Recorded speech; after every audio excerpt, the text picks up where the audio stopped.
En 1952, dans les geôles coloniales de Léopoldville, un jeune homme tient un papier qui promet l'assimilation. La Belgique a volé le Congo depuis 50 ans, mais elle offrait aux Noirs obéissants un diplôme de servitude respectable. Ils m'ont donné ce papier comme si c'était la liberté. Mais c'est une chaîne dorée. Ce certificat dit que je suis devenu belge, mais mon sang restera toujours congolais. Patrice Lumumba était né en 1925, sous le talon du roi Léopold. Pour survivre, il avait accepté leur école, leur langue, leur église. Mais l'assimilation était une illusion, une prison dorée pour les esprits. Dans cette cellule, Lumumba découvrit le manifeste de conscience africaine. Paroles de rois et savants qui refusaient l'esclavage du papier. La prison devint son université. Le silence devint son arme. Ici est l'Afrique qui parle, pas la Belgique. C'est ma voix que j'entends enfin. Il me libère, mais je n'ai jamais été libre. Aujourd'hui, cela change.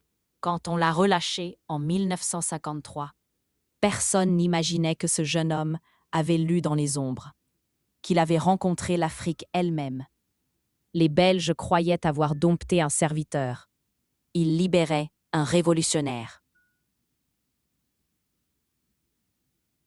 De la prison à la rue, de la servitude à la parole. Lumumba n'était plus un certificat. Il était une flamme. Et la Belgique, aveuglée par son propre pouvoir, ne voyait pas encore ce qu'elle venait de laisser échapper.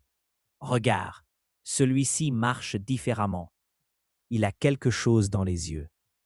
Je vais rencontrer le cardinal. Léopoldville va m'écouter. Le Congo va m'écouter. Derrière cette porte, nous allons parler d'indépendance. Et le monde doit trembler. Le cardinal Joseph Albert Maloula attendait ce jeune homme. Certains hommes naissent pour changer le cours du fleuve. D'autres naissent pour le dévourter. Lumumba était le premier. Mais les Belges croyaient vraiment qu'il pourrait le noyer. Attendez le prochain épisode. Car ce jeune homme qui sort de prison allait bientôt sortir un Congo entier de son sommeil. Et l'Occident allait tout faire, absolument tout, pour le faire taire à jamais.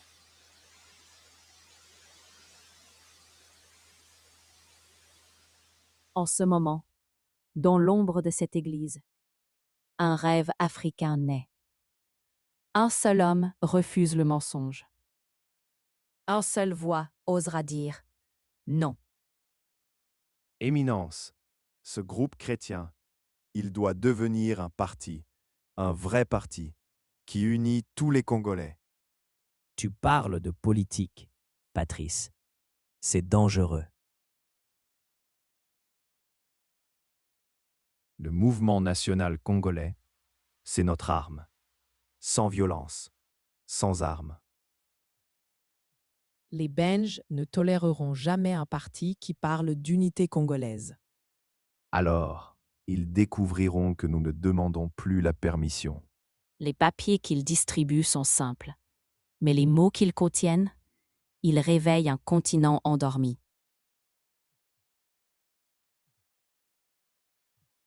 Ils l'emprisonnent, mais une cellule ne peut pas contenir une idée. En prison, Lumumba lit. En prison, Lumumba rêve. Et son rêve devient plus puissant que leur chaîne. Ton parti sème la discorde. La Belgique ne tolérera pas l'insurrection. Lumumba.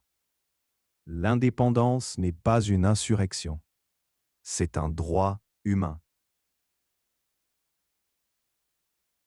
Les anciens nous ont écrit: le noir que l'on voudrait assimiler doit d'abord être dépossédé de sa propre conscience. Jamais. Dans l'obscurité, il trouve la lumière. Dans la captivité, il trouve la liberté. Et quand les portes s'ouvrent, l'homme qui sort n'est plus un simple politicien. Il est une flamme.